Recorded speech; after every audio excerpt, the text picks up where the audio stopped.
Perfect. He's hosting this thing.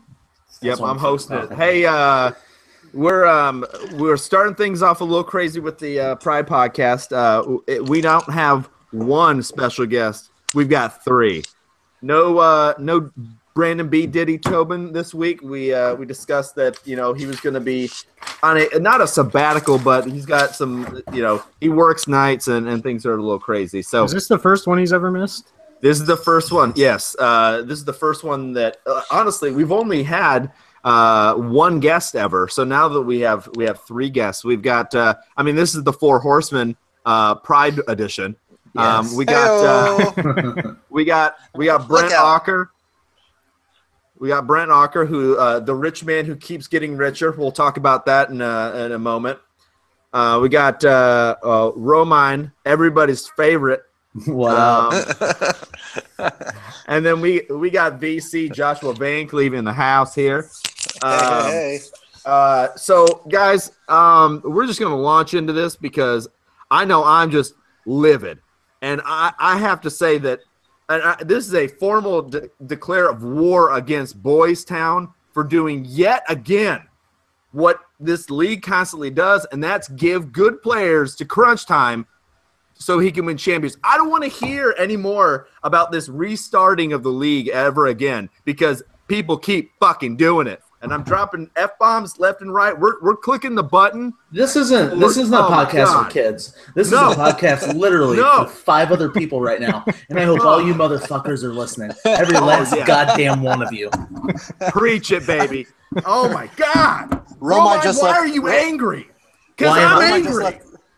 Roman just left the podcast. So let's set the stage real quick. There was a trade that went down a little bit earlier today. Probably around dinner time or so. But, yeah, it was Odell Beckham from Crunch Time went over to Boys Town in return for Amari Cooper. Recently IR'd. Yes. Not going to play for the rest of the season. Not going to play for the whole goddamn year. So, and I get that Amari Cooper is a buy low right now. I actually plan on talking about that in the Four Horsemen podcast coming up still, that I still think he's a buy low. Why? Brent is in the least position of power at that point. He has a guy that he just paid $90 million for, feeling bad, got injured, out for the whole season. And what Brent do? He turns around for a player that could still be a top 10 wide receiver moving forward. As soon as Derek Carr comes back, I have a lot more faith in Amari Cooper, who's actually playing, than OBJ, who's fucking not. He's dead. No, he's not going to fucking play. And the thing is that what's the difference between Amari Cooper and Beckham when healthy? Almost nothing. This trade was literally for nothing. I mean, if they were both playing at their top, if they were both playing at where they normally play, we would be like, what is the point of this trade? The only way that this trade would have ever made sense if they both were playing is if one of them had Derek Carr and they were receiving Amari Cooper. Mm-hmm. Because no one's going to have Eli. But this trade makes no fucking sense. He got nothing in return. I'm so pissed off at Brent for my loss this past weekend. And when Odell went down, I just started laughing so hard because of his misery. Wow. Brent's misery. Spent $90 million Holy on this cow. fucking guy. Sorry, OBJ. We love you. I've never seen do this love side you, of you, VC. I'm just so mad at you, Brent, because I always thought you were the nice guy. He's not. Not after this week. I went over 300 for the third time in a row, and fucking somebody else beats me over 300 points. And I at least had a little bit of joy seeing Odell Beckham Jr. go down because you overpaid him $90 million. Yeah, and then somebody just makes this trade to give you the best next opportunity because Amari Cooper, is low, but he could be from week to week, he could be a top 10 wide receiver depending on his play. Honestly, between the two, when they're playing at their best, it's apples and apples. It's the same player. It's a player that can go huge and can win you a week. And the fact is that I don't understand. I don't understand the necessity where a team that's not doing well has to just basically give – I'm not going to give up, David Johnson because I'm having a tragically horrible season. I'm not going to. I'm sure as fuck not going to give him up. Yeah, because I'm sure is not going to – I know. I'm sure is not going to fucking give him up for nothing, for absolutely nothing. I'm not going to go out and trade and get, Rob Kelly. I'm not going to go and trade David Johnson for Rob fucking Kelly, and that is the same goddamn type of trade that this was. And it makes me so angry that in an 8-team league, we still do this kind of shit. You're saying Rob Kelly could put up the same fantasy points as David Johnson? No. What I'm saying is it doesn't. No. What I'm saying is that it does absolutely nothing for my team. Right. It doesn't help me right now, and next year it's the same thing. Like there's no. My phone's going off and it's going right into my microphone. But the thing is that he gets nothing out of this year, and what he gets next year is basically the same player he just traded away. He got nothing in this trade. What did he gain in this trade? Brent, what did he gain in this trade? He gained Odell Beckham, which won't play another snap the rest of the season, but he could potentially gain a wide receiver 1 next year. He already had one! Yeah. Oh, my God. What is Amari Cooper to you? Yeah. Brent, tell us what. Okay. Amari Cooper is down right now, but I think he has, like you guys were saying, legitimate upside to be a top 10, top 12 wide receiver on a weekly basis. I lost Odell Beckham. I feel like I gained a replacement for him for this season. Yes, you absolutely did. All you did was wash your contract. Yeah. Yeah, you pretty much did. Yes. I mean, technically you paid $90 million for Amari Cooper. For 4 games. Yeah. Well, not really, because you got Amari Cooper now for the rest of the season. So. True.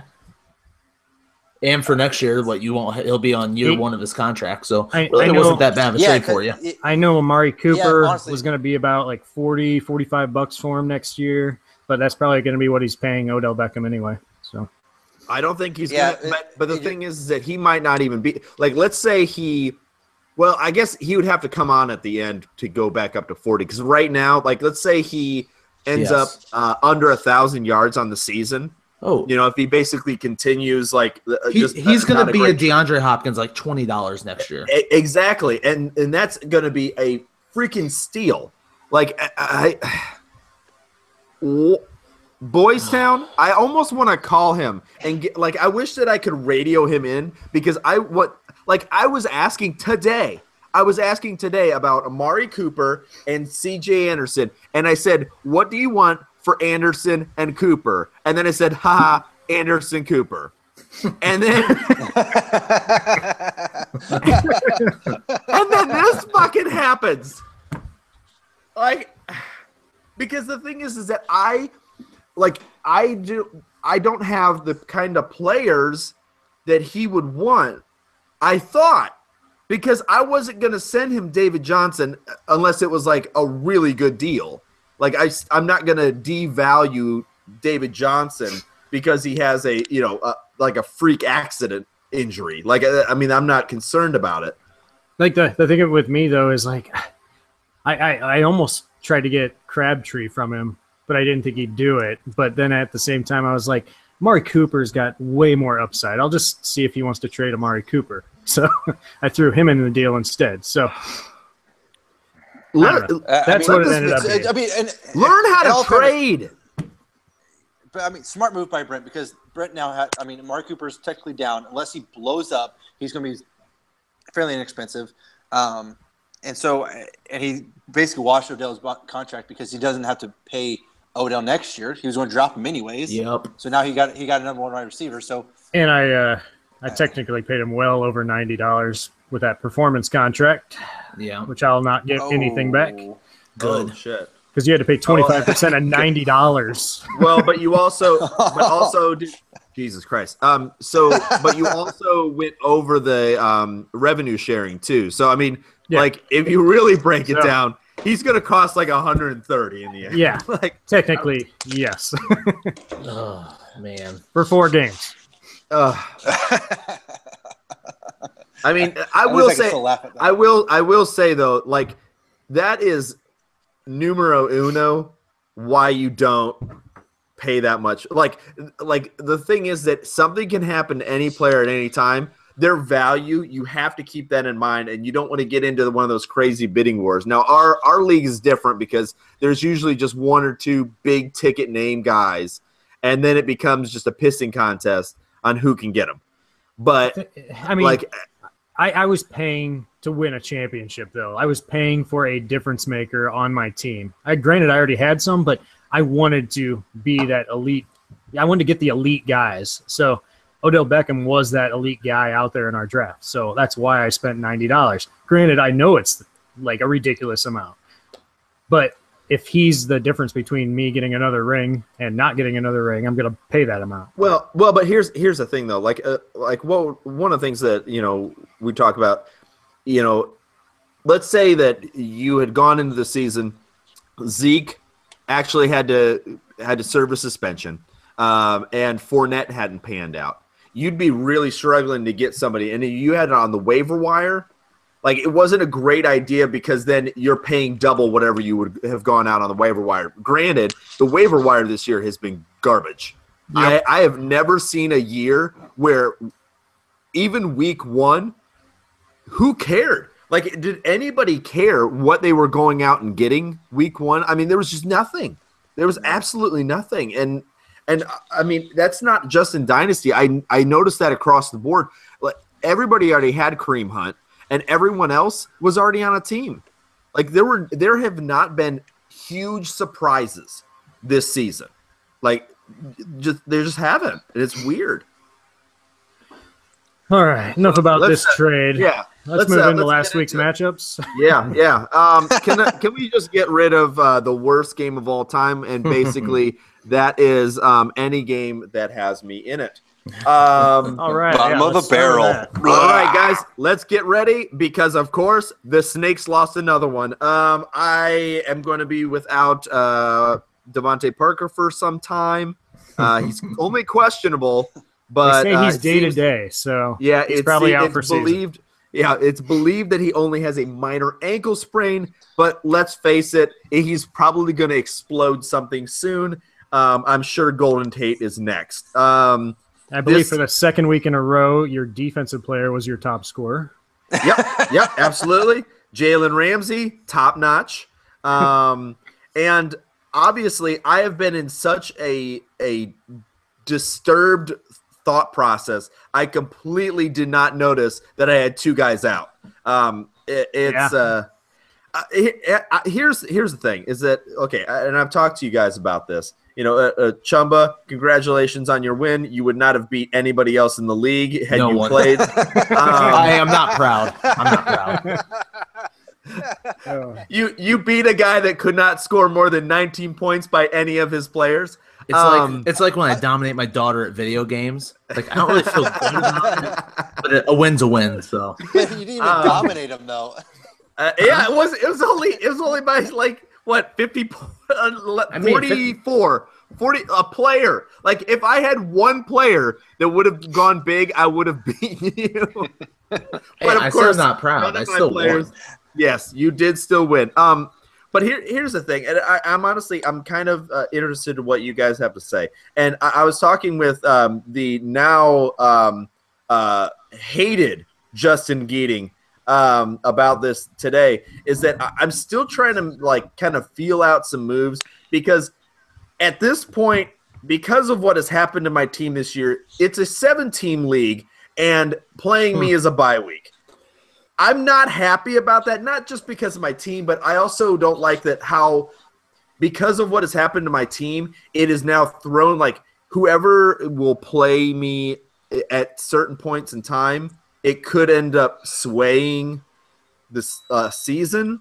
I don't know. Because how does that feel? How does it feel to be the Brian of this league? It doesn't feel good. It doesn't feel good. The one thing that does feel good, though, is that I've basically, I'm probably going to end up pulling a old Justin and winning the consolation bracket and completely fucking my life over. Well, you want to win the consolation bracket because that's right. That's the first pick this year. I forgot. So I'm not going to get the first pick this week. No, you'll get the fourth pick probably. Yeah, probably. Oh, that sucks. But to be fair, this year that probably would have been Kareem Hunt. To be fair, would have been probably McCaffrey or Hunt. It would have been one of those two guys. Or Dalvin. Oh yeah, that's right. It would have. Well, no, because Dalvin was the third guy. Right. So, but what I'm saying is that like it probably would have been one of those guys, and I probably would have missed and went McCaffrey because I loved him too much. But I guess it's like the more I'm looking at it, it's like I've got to do something because I feel like it kind of screws up the league. Like, you know what I mean? Like it's so bad. It's so bad. Are you willing to make your team worse to make another team way better to get into the playoffs? I'm not like that willing kind of thing? to give up. No. What I'm saying is that I don't like the fact that if I don't know how we play 14 weeks, right? Is that right? Yes. Yeah.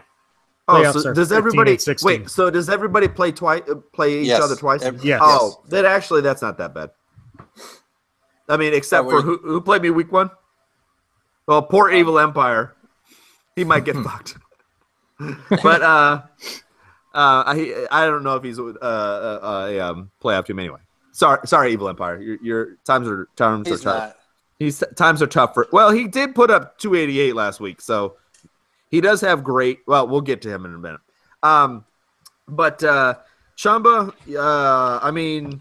McCoy went over 20. Hopkins had 27. Other than that, garbage. It was a rough week. What do you think? What are you thinking about Buck Allen though? Like, do you think that he's legitimate? I don't know. If Terrence West isn't playing, I feel like he is, but he's with that backfield. It's Baltimore. You know what I mean? Like, yeah. I hate it, but I didn't want him sitting on the waiver wire. The only reason I picked him up. I mean, but the thing is that I feel like he is a better option than Amir Abdullah at this point. I just think I want Amir Abdullah to be good so bad. I know you do. He is coming off of one good game. Well, I want to be on the right side of it. Like, you know what I mean? Like, I want to be when he has a blow-up game. I want him to put up like a 50 burger and just feel great about playing him. So what you want him to do is something he's never done before. Got it. Correct. Okay. I want to be on the right side. That's what I literally just said.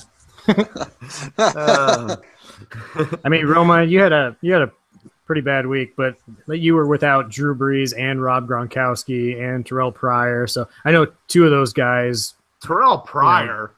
Two of those guys weren't on your team this week, so that kind of hurt you a little bit. Mm-hmm. You also, what hurt you too is Sam Bradford was played injured, and Stephon Diggs only put up 1.4 for you. So, that's pretty tough. Well, figure since I traded for him that he would suck ass. So. Yep. Well, Doug Martin did decent for you. Yeah. No, I love Doug Martin. You guys know how he has a special place in my heart. Hamster. So. He had a decent outing for you.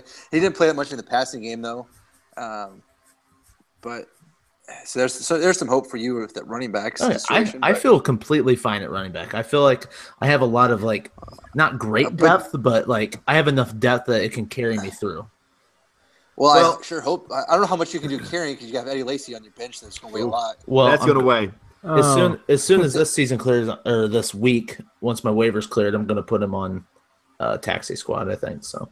I thought you were on the trade block. Yeah, I picked him up on the trade block. Let's go from the team that scores like Brian to the team that trades like Brian. Let's talk about Boys Town versus Nantucket Narwhals. Close game. Yeah. Honestly, I'm kind of shocked how many points Boys Town scored. Got a lot of points from his quarterbacks, and that's kind of what he's going to have to do if he's going to even be competitive right now. Yeah, it could have been it could have been a great week from the Narwhals too. Roethlisberger put up that negative .80. Oh, is he done? God. Oh, I think so. I think he's done, right? Yeah. That's. Oh man, God.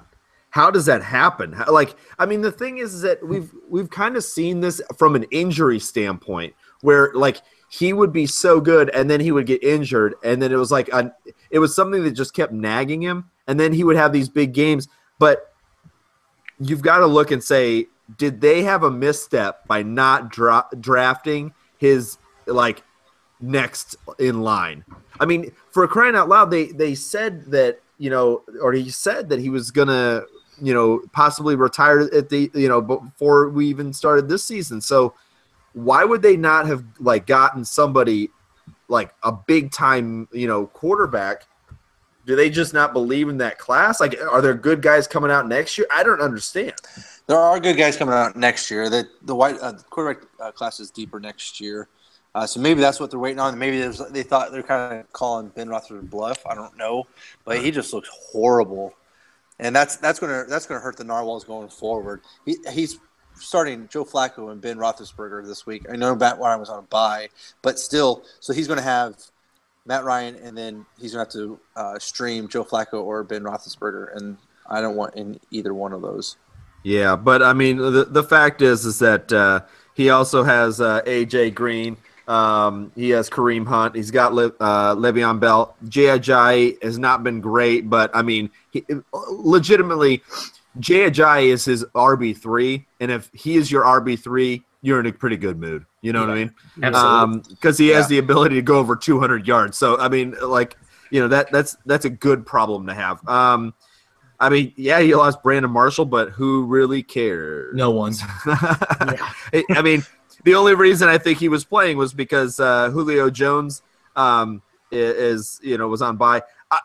Okay, I'm gonna formally say this. I need to say this right now because I've been ripping this guy apart for a long time, and I'm gonna look right into the camera and say this: Nelson Aguilar, I'm sorry. Good. I'm sorry. Well, what happens when he gets a decent quarterback? I was wrong. I was wrong. His depth of his bench, though, if he gets an injury, that's going to be rough for him. I don't know. Okay. Now I understand that. But I mean, the fact that his backups, he's got Nelson Aguilar. He's got Tyler Lockett. That, I mean, he started for him, but like if he legitimately, he'll probably get an injury or two. But I think his players are so good. When you have AJ Green and Julio Jones, you really only need one of those guys playing. But he'll most likely, as long as there isn't a except for a bye week or an injury, he's going to have both those guys. And so even if he suffers an injury at one of his other positions, he still has ridiculous talent like throughout his whole roster. I think he'll be all right, even if he had a couple injuries. Anything other than the fact that Boys Town, doesn't know how to trade? What's the sudden love for D'Onta Foreman though? What? I'm confused. Because Lamar Miller looks like shit. D'Onta Foreman looks pretty good when he plays. Yeah. Yes.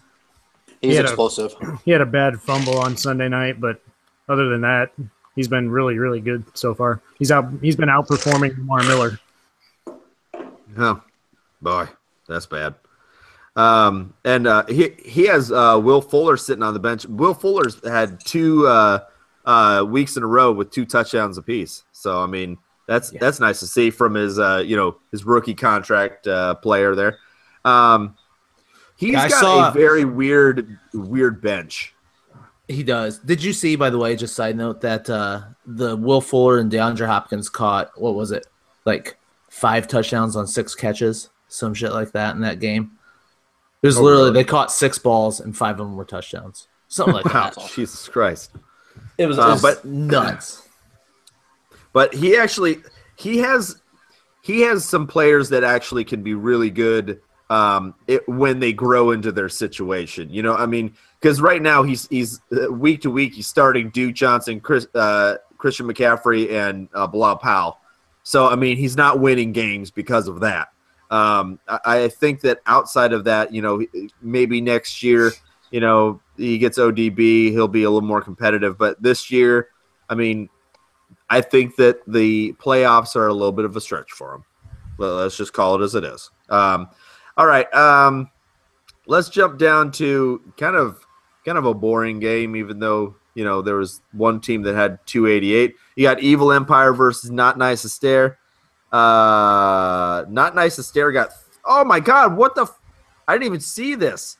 Jarek McKinnon, are you serious? Oh, my God. He picked him up right before the game started, I think, on Sunday.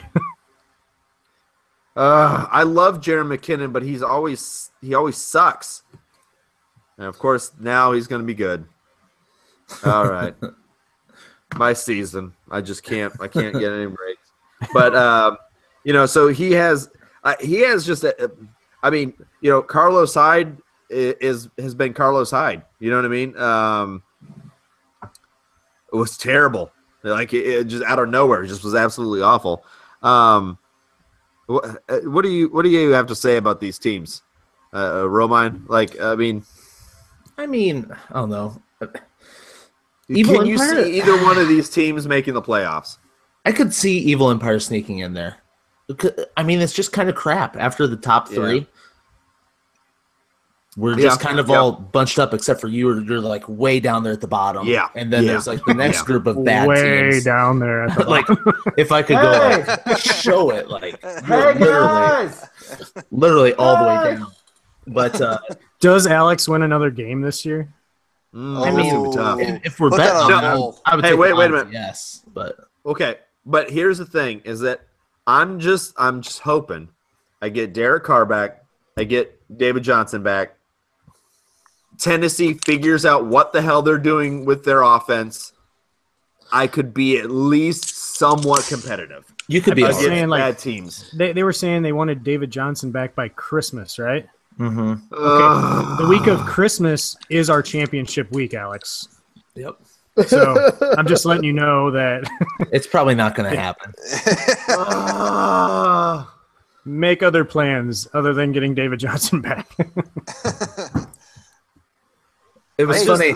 Me and Alex texted me about a trade this morning, and I won't get into the details of it, but I said, well, just make me an offer. And he said, my team literally has no talent to trade. And I was like, well, you're not wrong. Nothing that you want to trade, at least, you know what I mean? Yeah.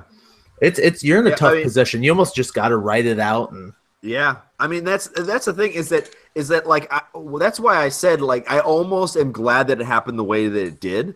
Because if it would have been okay, week 1 I lost David Johnson. Week 4 or 5 I lose Olsen and Cook. I would have, between those weeks, I would have been frantic trying to figure out. It happened so fast. Yeah, so fucking fast that I've lost five people that are my starters, and 3 of those were my number ones at each of those positions. So what am I can't replace every starter of all my skill position players. I just can't do that. It is what it is. It is what it is.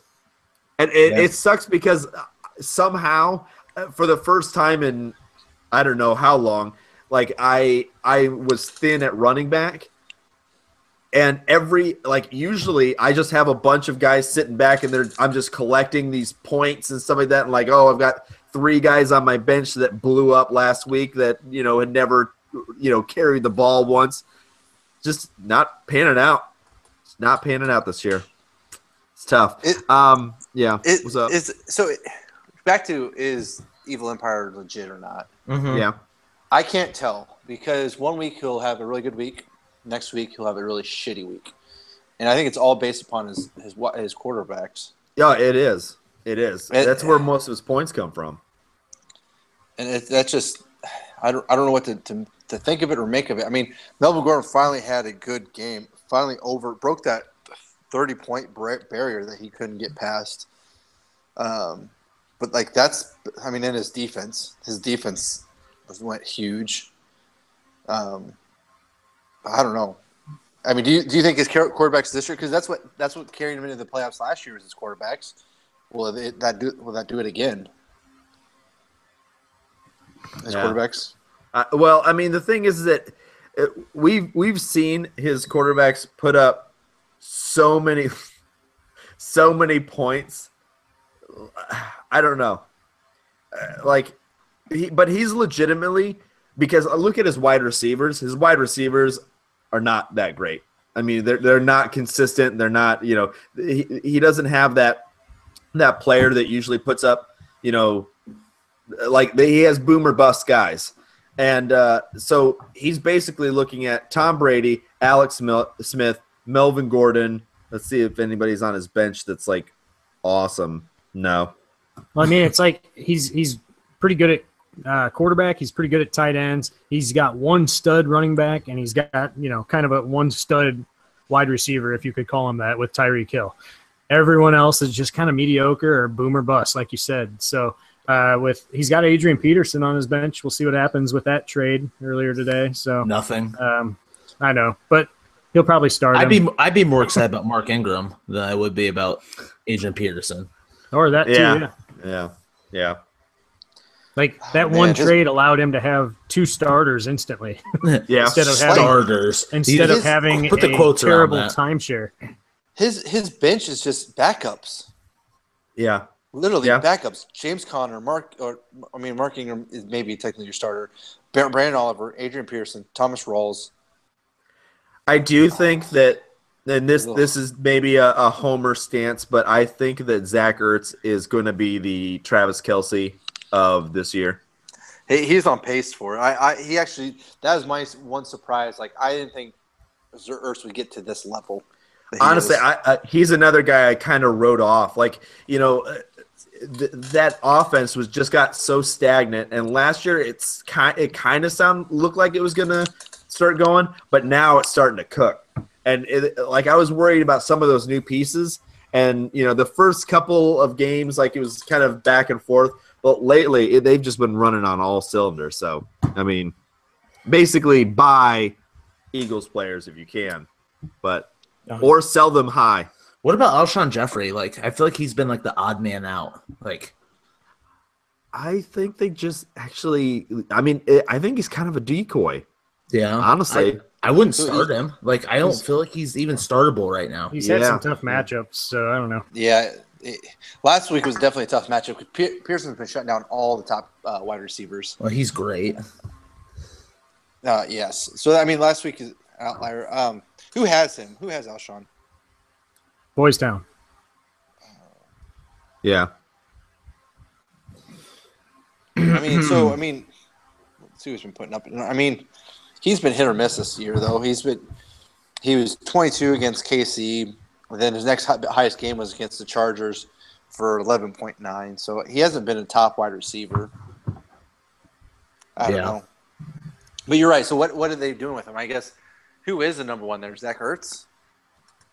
Torrey Smith. Torrey Smith. I mean, like, Nelson Aguilar's look good. Yeah. Honestly, like, Aguilar has just – it's not that he's like this huge home run guy, but somehow he has still done that.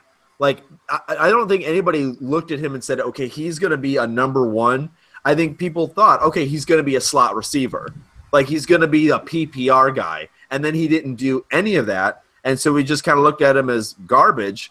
And then we started hearing in training camp that he was going to move above Jordan Matthews. And we're like, wait, what? Like, I didn't believe that for a second. But, I mean, the thing is that he catches the ball, makes a few moves, all of a sudden he has a 60-yard touchdown. I mean, he's looked so good. Yeah. Sorry. Boy. All right, let's talk about the actual good matchup of the week. Whoop, whoop. That's right. So in a losing effort, Krakens, how are you feeling? Yeah, you still I'm lost. So pissed. Oh, God. So beyond pissed. I'm lost. I lost. And I'm coming for you, Brent. You're the only team I'm scared of.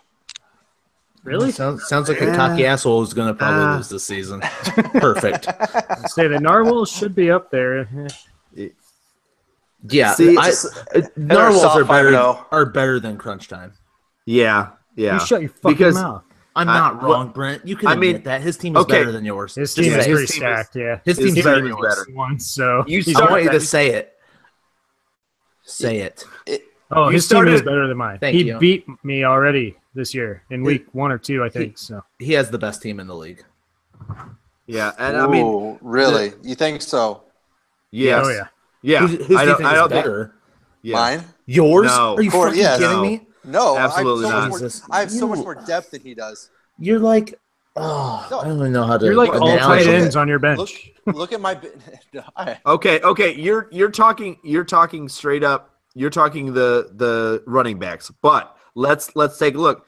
Kamara looks like he might at best be Reggie Bush because the Saints are stupid and they're terrible. Why are we just talking about running backs? I'm talking about overall teams.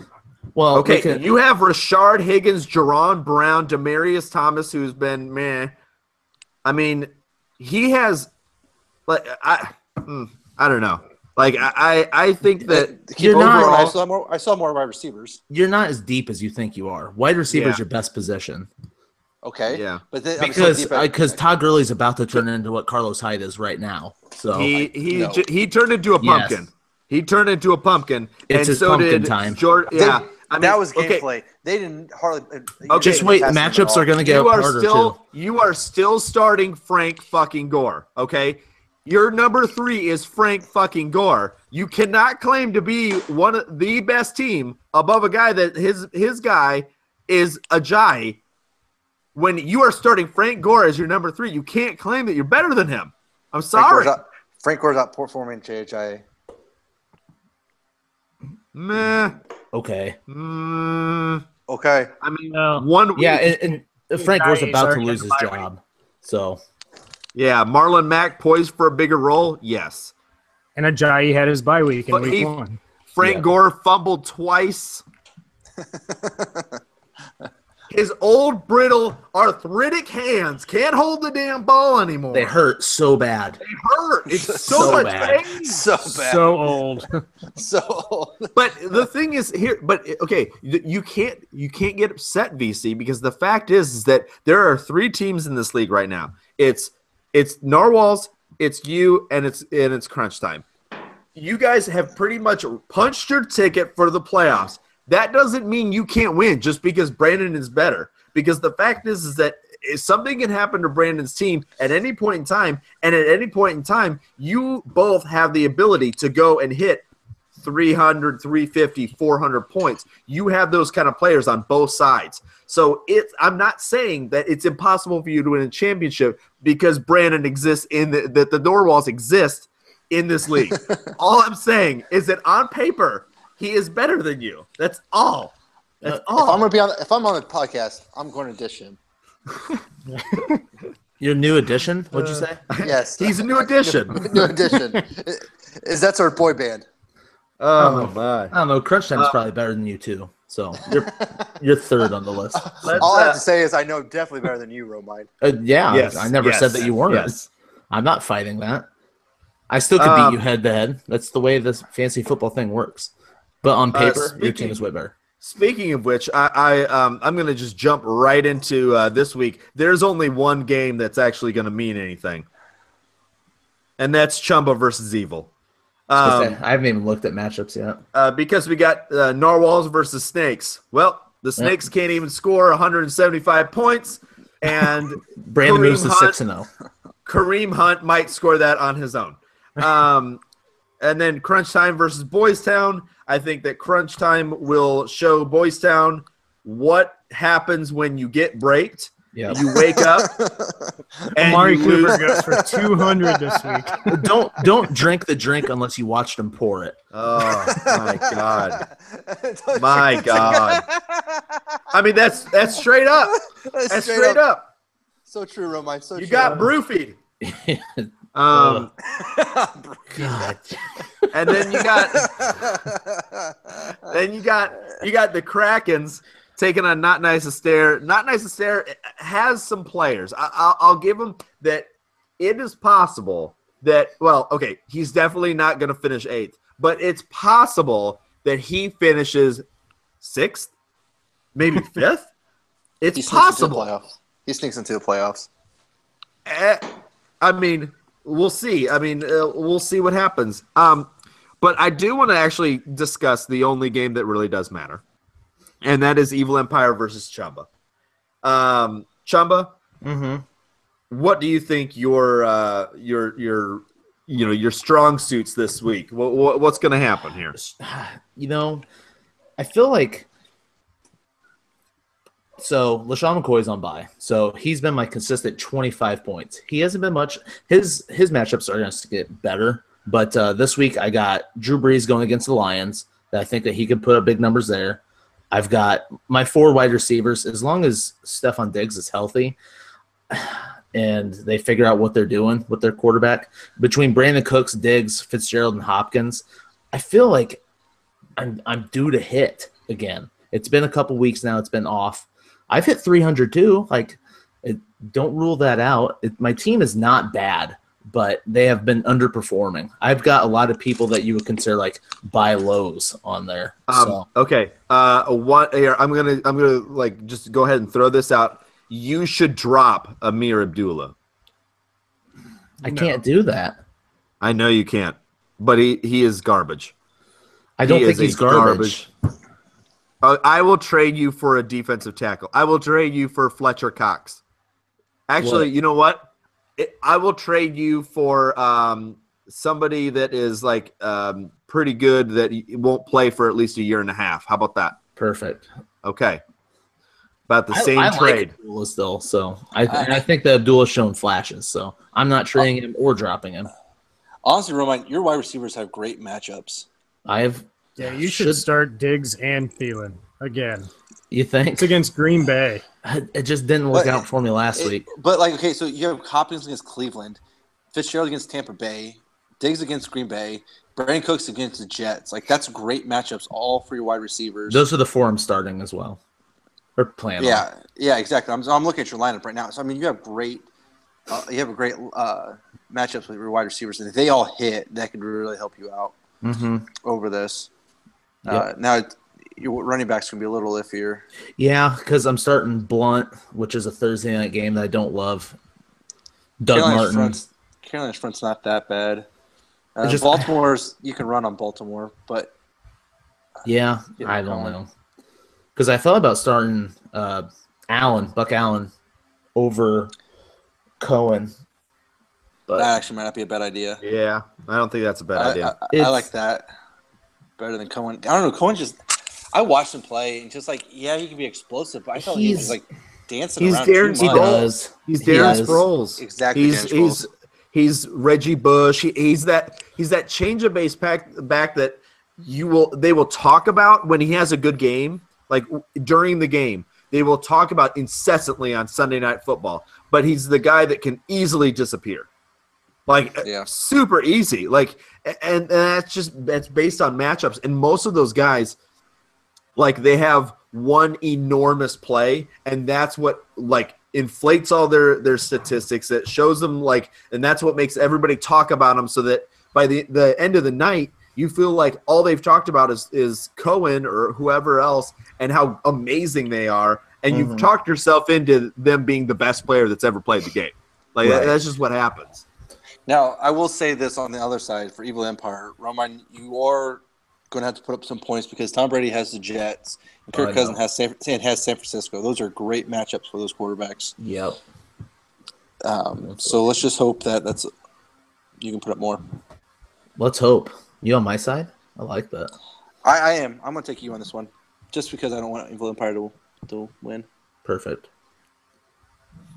I take myself obviously as well. So yeah. I think that we're pretty. I think we're pretty unanimous. I mean, those other Evil games Empire. are not. Well, I go Evil Empire. I was meaning on the other games. Oh, okay. Classic. So yeah, I think I'm gonna go Chumba too, just because there are some players that I prefer. It's basically kind of his quarterbacks and Melvin Gordon versus I just think Chumba has a I think this will be the week that Chumba goes over 300 again, and the Evil Empire actually falls back below 200 probably. Man. Let's hope so, because last time Evil Empire faced somebody who went over 300, he scored over 300 as well. But do we want to call the other games, Alex, or did you want to just blow by them? It sounded like you just blew by them. Yeah, I mean, I don't really see any point in talking. We talked about the other games, And like we're sitting here texting, like I'm paying attention to our. We're so bad at this. But that is true. Yes. I just want to point. I want to put that out there. Romine just posted in our thread that for whatever reason our fearless other co-host or our host is basically defending the terrible trade that has gone down, and Romine has laid him down and said you're terrible at trading too. Absolutely. I wish this was on the podcast right now. One of the classic, like absolute, like ridiculous, worst traders in the history of our league is the Narwhals. And so yes, it's kind of ridiculous that he would think that this is a great trade. But love him as I do. I mean, is there anything else you guys want to add before we end the show here tonight? And basically, all we're gonna do is this podcast will stop, but shameless promotion. We're gonna jump over to the Four Horsemen and talk about some stuff. So you be sure that you listen to the Four Horsemen as well if you're listening to this podcast, because I still don't understand why more than 5 or 6 people listen to this. It blows my mind. Like sometimes we'll have like 40 or 50 listens. I have no clue where you guys are coming from, but if you have not checked out the Four Horsemen podcast, jump over and listen to that, because it's literally going to be the exact same people that are on this right now. You guys have anything else to say? Are you want to do the power rankings? I was gonna say, did they change it all? Sorry, I don't know. God. So yeah, I guess I have to do the whole sign off too. Let's. Gosh, I don't even. Who's an 8, Alex? Who's an 8?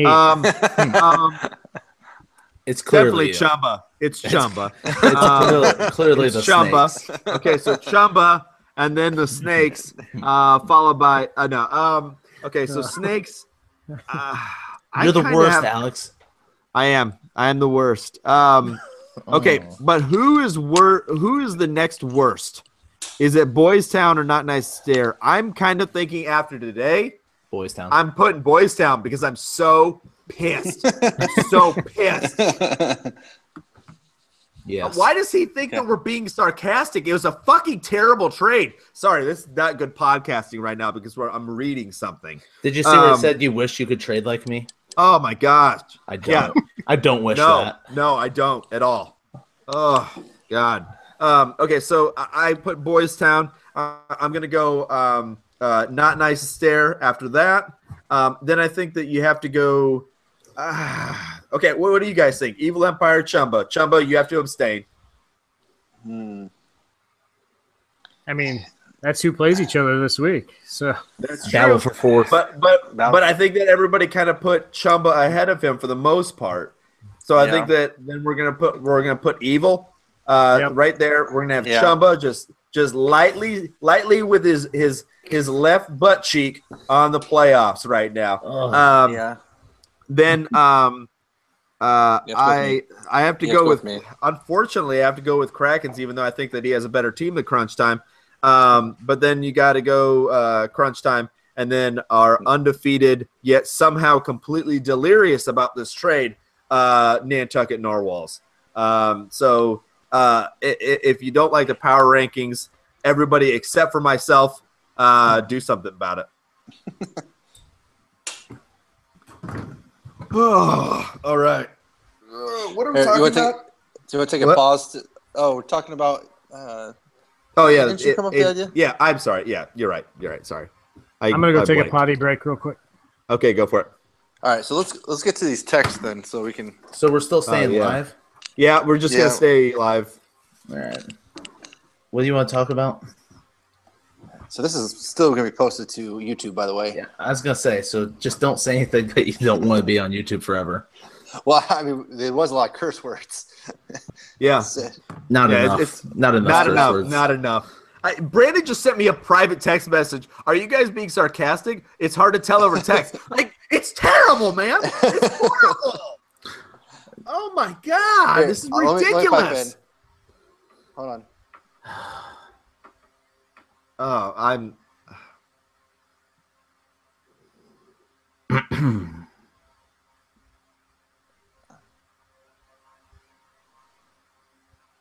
Like, I get where they're coming from. Where like, but see, Odell's just a name, Yeah. and he busted Yeah. his ankle. Here's the thing with Odell: he busted his ankle.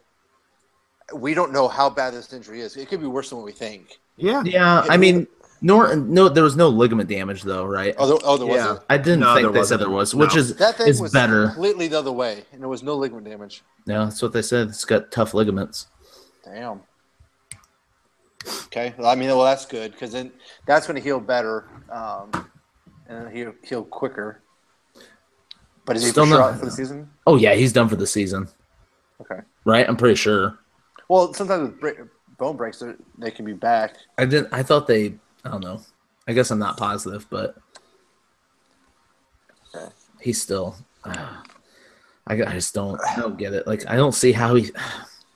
I don't know. They're to me they are kind of the same player because they have that boomer bust. Odell is I think got more upside than Amari, but I like Amari's situation better. There's just too much talent. He's got too much talent to not be good. I wonder if there may be something wrong with him, injured, or just maybe game flow or something. But he does have a lot of drops though. Cooper. Yeah, Yeah, I Cooper does have a lot of I saw drops. some stat where they said if what was it? Cooper's what was it? God, it was something like the quarterback rating when thrown to Amari Cooper is like 33.7, and if a quarterback just dropped back and threw the ball into the dirt all 33 times, he'd have a 36.7 quarterback rating. It would be like 3 points higher just because Are you serious? he's had so many bad drops. I mean, look at his stat line. His stat line's horrid. Cooper's been terrible this year. So I don't bad. even get it. I just hope he can change it around. Clearly, Well, Brett, answer me seriously. Do you think you'll start him then, or is this Me? a question for the podcast? well, right Yeah. now I probably won't start him right now. I mean, well, probably for bye weeks and stuff, but Yeah. I gotta see Until it you before. Yeah. No. Like, Okay. he's not an instant starter for me, unfortunately, but So unless it's a say good for- matchup. So, say for example, he goes off this week, right? He blows up. Do you start him, or do you need to see one more week out of him? If he blows up once, especially with Derek Carr, I will start him. yes. Okay. That's smart. Okay, totally get that. So what if? And like that I next- said, if it's a good matchup, even if he's playing bad, I'm still I'll start him. But So then, what if say he has a blow up week this week? Next week he has a crap game. What do you do then? like I said, it'll be based on matchup. Matchup. Okay. Because I mean, right now I don't have a lot of depth at wide receiver, so I mean I've got really good starters, but as far as like my bench wide receivers, I have hardly anyone. I mean, I picked up Rashard Matthews and Jermaine Kearse, and I have Zay Jones still on there. He's getting about one target a game for one catch for 4 yards a game. Yeah. He's doing great. That fucking waste a fourth or second round pick, $4. Charles Clay's out now, so you can have. And I'm fucked now at tight end. How? You have 10 of them. No, I don't. That's all you drafted in our That is draft. true. That is all I drafted, but I cut like 9 of them. Nice. I've got 3 tight ends on my bench: Antonio Gates, Jimmy Graham, and Charles Clay. I demoted my rookie wide tight end.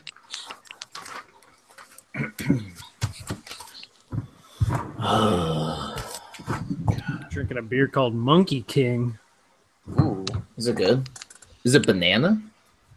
Actually, kinda. is it? Wait, so who's it's- it made by? It's made by New Holland up in Grand Rapids. Yeah. But Yep. it's Farmhouse Sizen Ale. Oh, gotcha. Yeah. So Is that how Andrew you Tate- say? Is that how you say it? Is Sizen? I always Sizen, want to yeah. say like Sessions, but it's not Sessions. No, it's spelled Sizen. differently. Because Saison. Saison. That's what it is. Say this right, yeah. Saison. So like those Saisons, they're always like at first taste funny to me, but like once the more I drink them, like the better I like them. I'm the exact same way. It's weird because it's just a different type of beer. It's Like how they it's an early fermentation of a sour beer is what it is.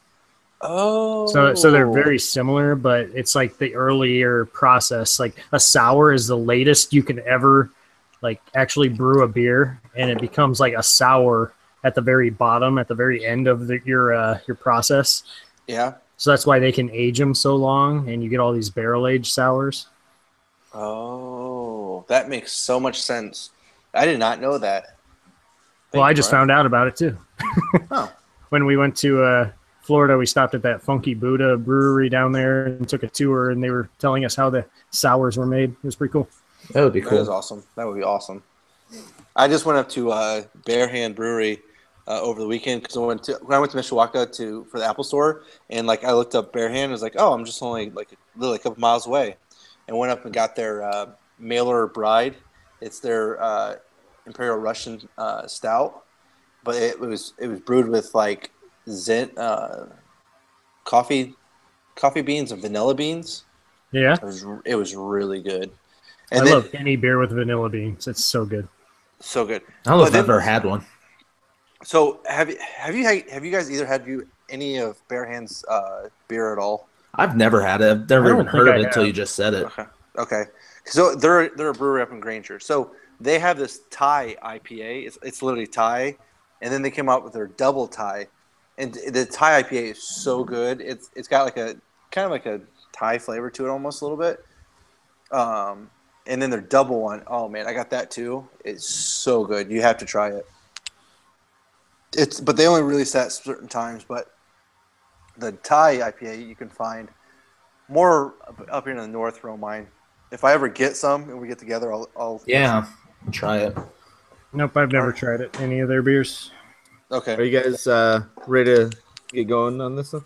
Mm-hmm. So, Romine, I guess whenever you're ready. Yeah. I guess I don't even know what we're really talking about, so this should be fun. Okay. All right. Hold on before we start. Well, we already started, so. We haven't said, what's up, guys? Ended. Ow, fucking poked myself in the eye. All right, so here's what we could talk about. What Brent brought up. I was going to say, do you want me to tell you what I have written down first? Yeah, so sure. The three things I've written down is just AP trade to the Arizona Cardinals for a conditional pick. We'll talk about that. And then I have Odell Beckham, Brandon Marshall, Dwayne Harris all down for the season. Pretty much just talk about how the Giants suck for a minute. Terrible. And then I put down a couple players that I had down as buy lows. Amari Cooper, you're one of them. I also put down LaShawn McCoy because I want to talk about that a little bit. Okay. Brent put on here, we could talk about Adrian Peterson is worth the waiver wire. See what happens. Yeah, that thing. Shouldn't be prioritized over, but he shouldn't be prioritized over Jerry McKinnon, Aaron Jones, or Elijah McGuire. Yeah. Okay. I'm good with that. I just think that'd be a fun conversation because it involves a lot of players that people are going to be looking to pick up this week. So, right on. But I don't know if this will be posted by tonight. So, yeah, Alex? It won't be tonight. It won't be tonight. Will it be before Thursday? Yeah. Okay. So one thing I think we should talk about is, this week seemed like there was like not necessarily emergence, but there was like really intriguing guys pop up because. And he named him Marlon Mack, Elijah McGuire, and there was another one too, Matt Breida. Those three guys are rookie guys, kind of popping up that like have all on my taxi squad. All three, of course they are. So those are interesting guys. I don't know if we want to talk about those guys too. I mean, that's probably what I'll lead in with is the AP thing. So okay, we'll kick it off whenever you're ready.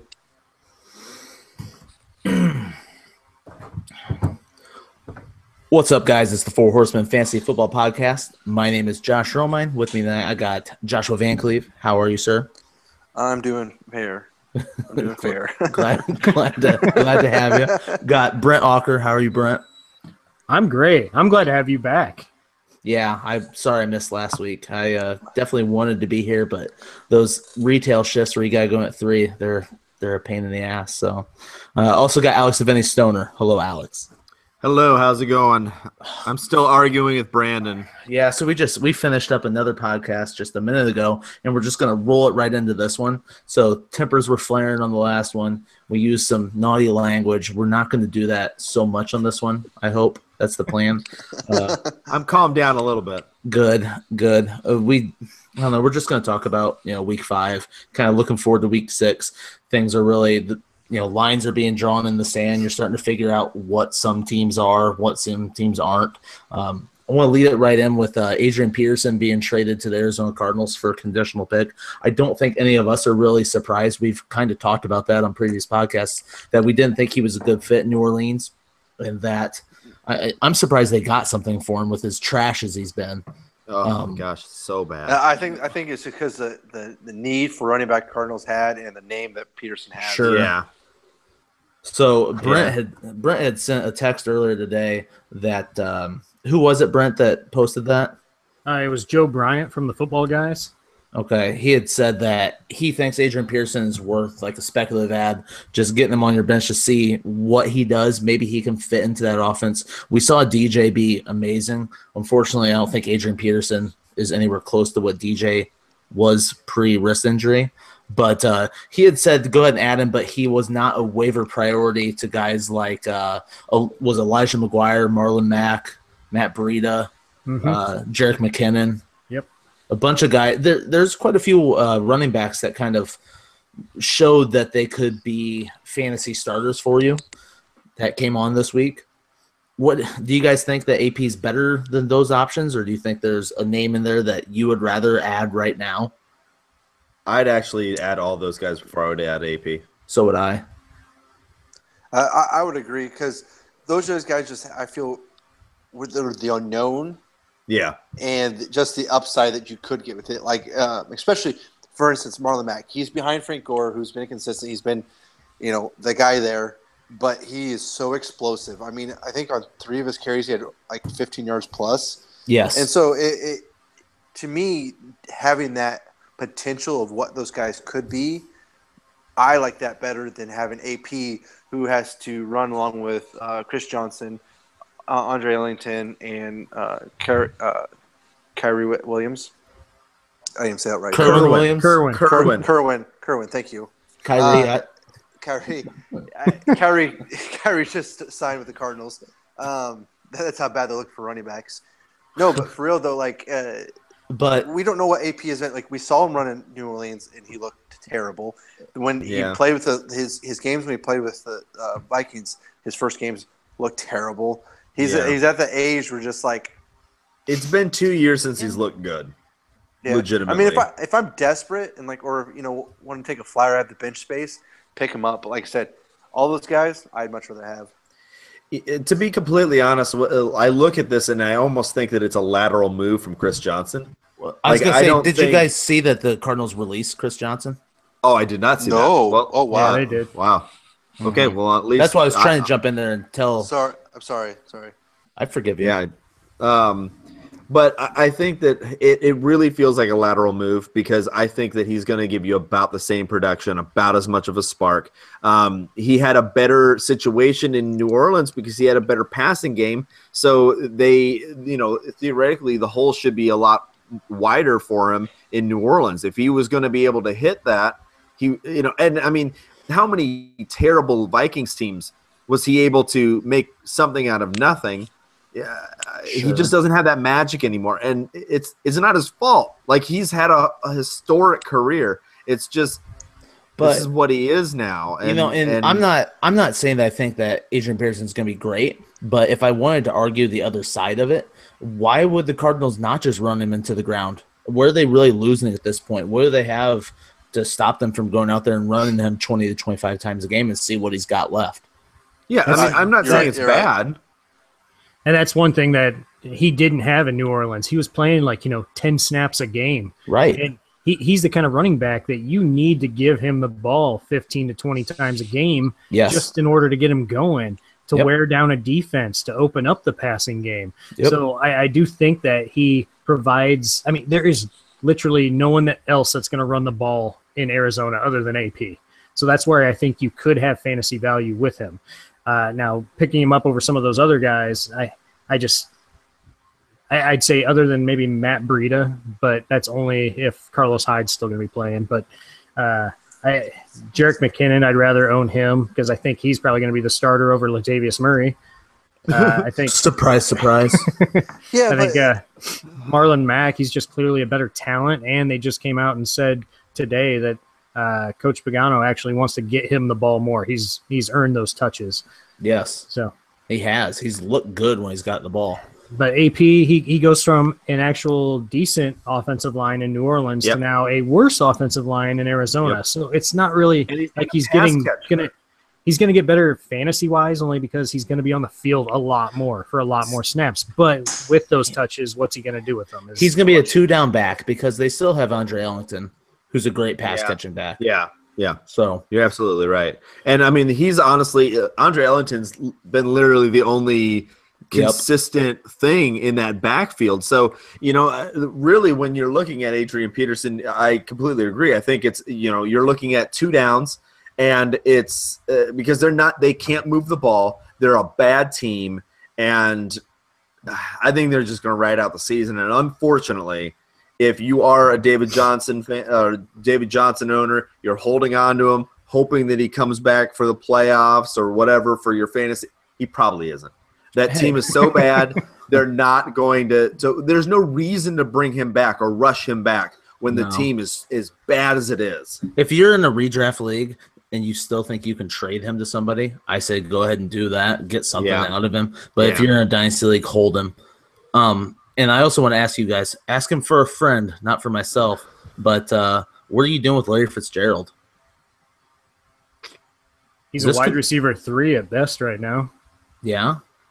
Why do you say that?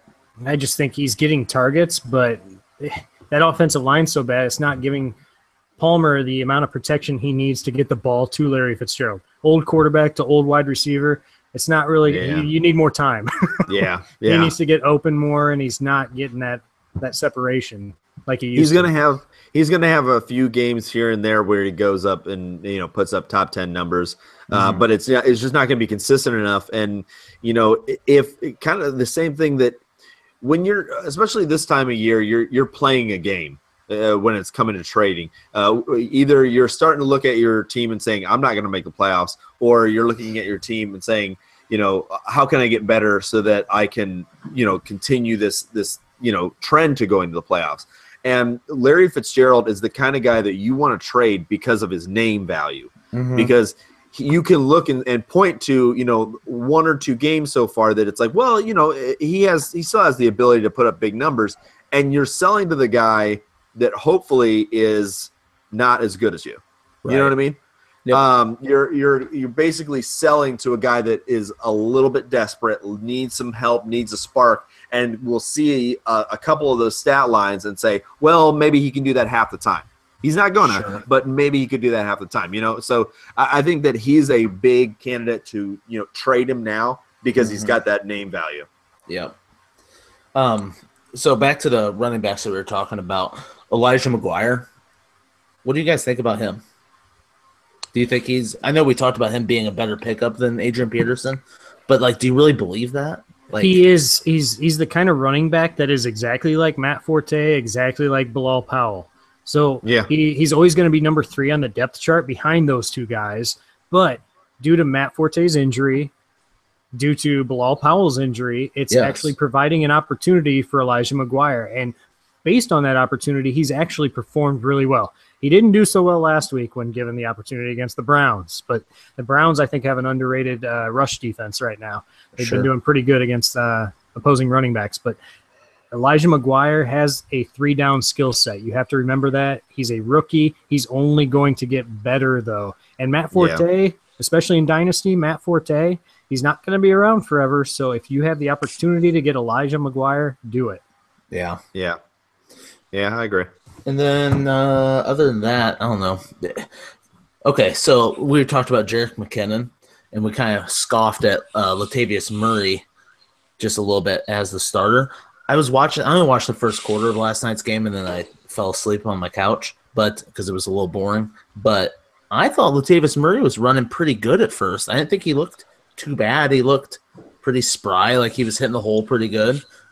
Did you guys watch the whole game, and did you think anything other? When I looked at the final stat line, I was kind of surprised to see that Jerick McKinnon had kind of blown up. I didn't, but here's the thing. Jerick McKinnon has that ability, but he does not have that ability to be consistent. Right. And so when you're looking at Jerick McKinnon, you're looking at a guy that is a boom or bust candidate, big time. Yeah.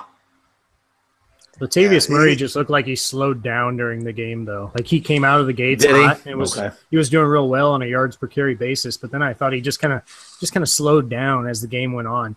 Like either the Bears just kind of caught on to their running game and were tackling him, but he just, I don't know. He didn't look as good in the second half for sure. Oh, so that was, and then Matt Breida. Do you guys think that I kind of made a joke off the air saying that I thought Todd Gurley was going to turn into what Carlos Hyde's been the last couple weeks? Possible. I know I kind of want to talk about Todd Gurley a little bit, but first I want to talk about Carlos Hyde. Do you think that he still could turn it back on? Carlos Hyde? I do. Yeah, Carlos Hyde. So is that why you're kind of scared off of Matt Breida? A little bit. I mean, I just think Carlos Hyde's a more talented running back over Matt Breida. Like I heard, like Matt Breida was a great running back in the preseason. He did great, and that's why he's the number 2 running back on that team right now. But at the same time, like it's Carlos Hyde. He's performed extremely well when healthy, and that's what has happened right now is I don't think he's fully healthy. He's got some sort of hip issue going on, so Matt Breida is getting a lot more carries, a lot more touches right now. Yeah, well, we expected this with Carlos Hyde, the injury popping up and stuff, and it's hard to run with that hip. But I think that there is also a report coming out that they're going to start kind of working more with Breida. So I could see Breida taking over that role because of Hyde's injury, and we don't know how because you could tell the injury was affecting him and that he didn't perform well. So I would actually be higher on those guys with Matt Breida having the best chance right now to start going forward or to play going forward. Yeah. Just because we know of Carlos Hyde's injury history, what could happen. So I could see more Breida doing it, and I could see them even. Like, say he comes back, Hyde still feels like he's good. They may give him less carries because they're afraid of wear and tear on him.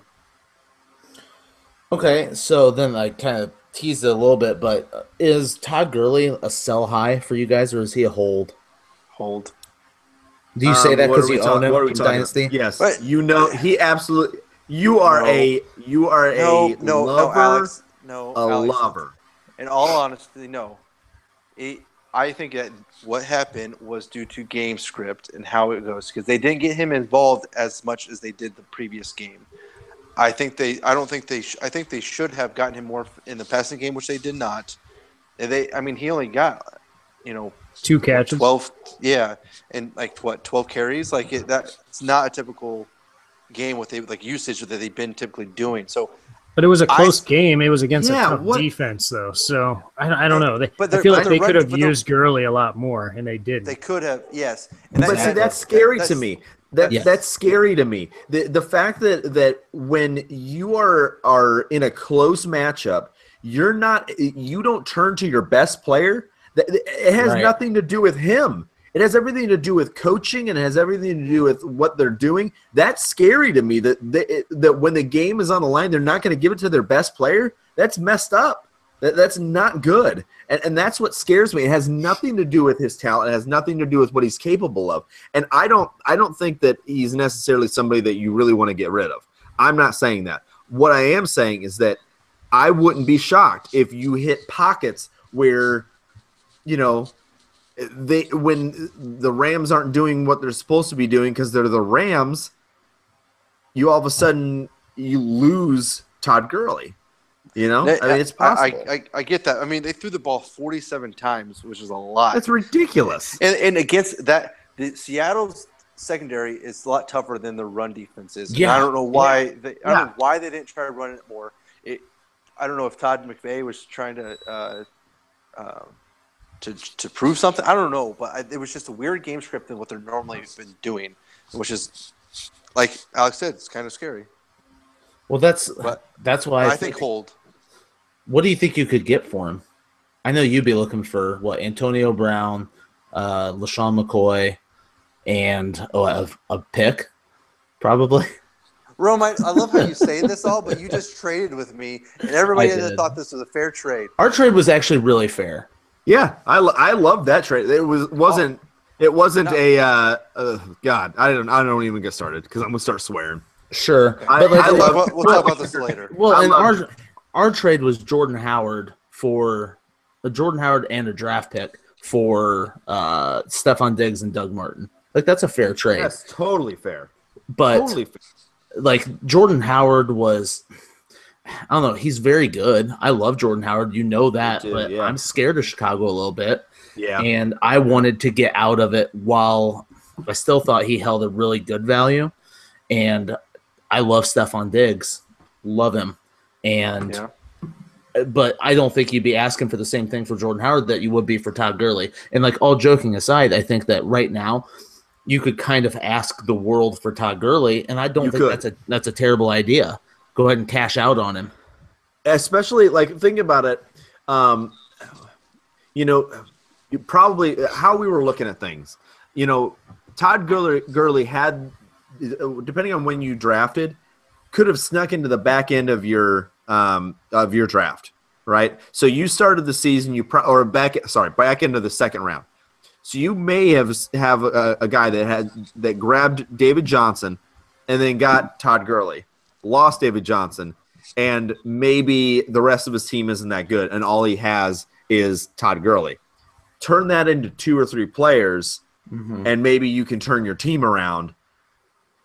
I don't think that's a crazy thing, especially in like a redraft league. I don't think you want to get rid of him in a dynasty league, even if you could get quite a bit for him, depending on how your league is set up and things like that. I don't think you want to get rid of him in a dynasty league because I think that he's going to be a good back for many years in the league.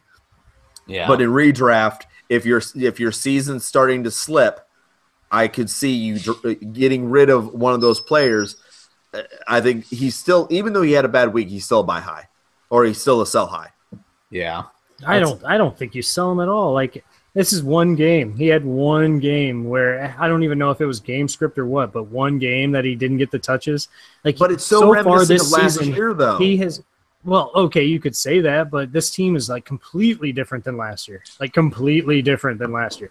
And Todd Gurley is getting the touches. Like, sure, it was one game, but it was against a really good defense too. So I am not budging on Todd Gurley, especially where you drafted him. He is probably one of the top 3 or 4 running backs in fantasy right now. I mean, Le'Veon Bell hasn't been spectacular. I mean, I think Todd Gurley's been better. I mean, and you wouldn't be upgrading at running back at all. You would only downgrade at running back and maybe gain something else. But there's no reason to with the running backs the way they are right now. You might as well keep Gurley. Yeah, I mean, I can see that. Like, personally, I wouldn't want to get rid of him either. I'm just saying that if you are one of those guys that the only player that you have that's doing really well is Todd Gurley, he is a good chip to use to move some players onto your team that maybe could help you. That's all I'm saying as far as getting rid of them. Hey, I get that. Yeah, if you're in like a tough spot where you need a couple more pieces and your only piece is Todd Gurley, yeah, I think you could do that. But I guess what the return on your investment, like, so these 2 players, would they really kind of help propel you forward, or they would just kind of keep you competitive? You know, because Todd Gurley on a week-to-week basis could potentially win your league because he could put up good numbers. I don't know. I guess I don't know if you can get some high upside guys that could potentially, I don't know. I mean, I guess you're looking at I I like throwing Michael Crabtree into everything because that seems to be the best player to like the So best like consistent. LaShawn McCoy and Michael Crabtree for Yeah, Todd For- That's Gurley, not, yeah, that's not actually Or- bad because something like that. because LaShawn McCoy is the only wide receiver and running back on that team. yeah. He is True. that team. Yeah, he is. He's going to get that volume. And Crabtree is good for touchdowns. That's not bad. I mean, that would help, I think, your team out. Yeah. And Because it's a fair deal. Like he And can on feel any good given, about it. any given basis too, like McCoy could be a top running back of the week. So And he's got some better matchups coming up. Yeah. But he plays for Buffalo. So Yeah. always gonna be a bad thing about LaShawn McCoy unless they trade him, which I wish they would. But they probably won't. So he's starting to get up in age though, to where it's like He's 29. Yeah, it's like he's coming up on his twilight. yeah, it's sad. It's even like looking in our dynasty league. I just traded for him this offseason, and I'm already kind of thinking about looking at packaging him and moving him. So it's just the crazy thing about dynasty is like you're always weighing that age versus talent factor, and Yeah, it's hard. and it's hard to figure out when's that tipping point. You know, like it's like okay, you looked at the situation that McCoy had, and you assume okay, he's literally the only thing that they have, so it's going to be they're going to run him into the ground. Right. You know, I mean, like, but they haven't really, and because somehow they've been decent, so they're Tyrod. not. Oh, it's all yeah. That's it. Tyrod's 166 yards, and then he's how a many- leader. How many? And he had 3 rushing yards. He is almost to that 4,000 mark. Romine, almost. He's a leader. That's what So he's doing. close. He does what he does to win the game. If that means he's got to take one for the team and only have 130 passing yards and 2 rushing yards, that's what he's going to do. Oh man, he is definitely going to make that burger from Dave and Buster's delicious. I'm already looking gonna- forward to it. I'm gonna so. ask the waiter or waitress if they can rename whatever burger I get the Tyrod Just temporarily or for good. forever. Maybe they can I'm brand gonna have it in them. the burger. I'm gonna have them. Yeah, I'm gonna have them. Tyrod's I'm gonna face. call. Yeah, I want them to call corporate on It's- the spot, and it's be gonna like, be, this has to be done. It's going to be cheap and taste like shit. So, Ba-ba-da-bow.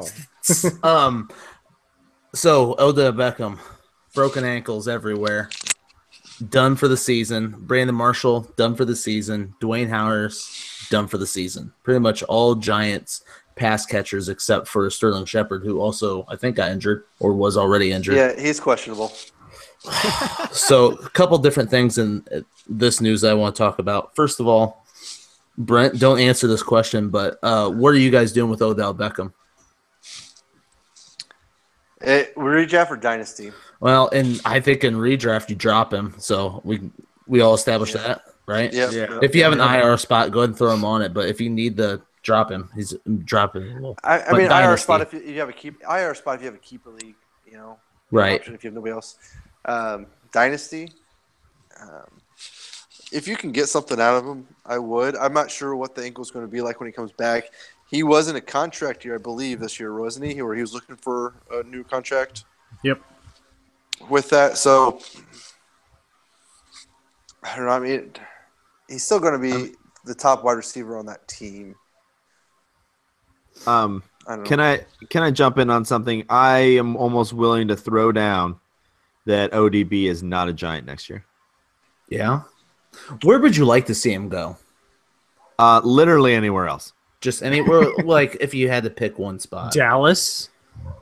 No. Buffalo. No. Okay. Oh listen yeah, to Buffalo. this. That's hot. Listen to this. I'm telling you right now. Can you imagine? Okay, Jeffrey's on a 1-year deal and he hasn't been doing anything.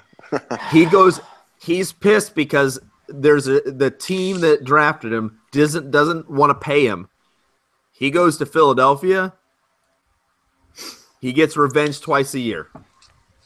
You can't paint a better picture than that. And that has nothing to do with being a homer. I'm not even sure I really want him, but there is nothing that reads better than that.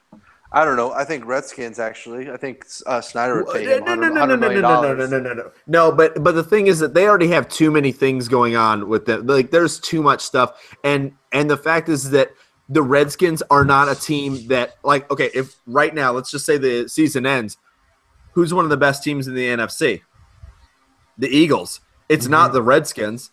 It's definitely not the Giants. The Giants might be the worst team in the entire league, and so.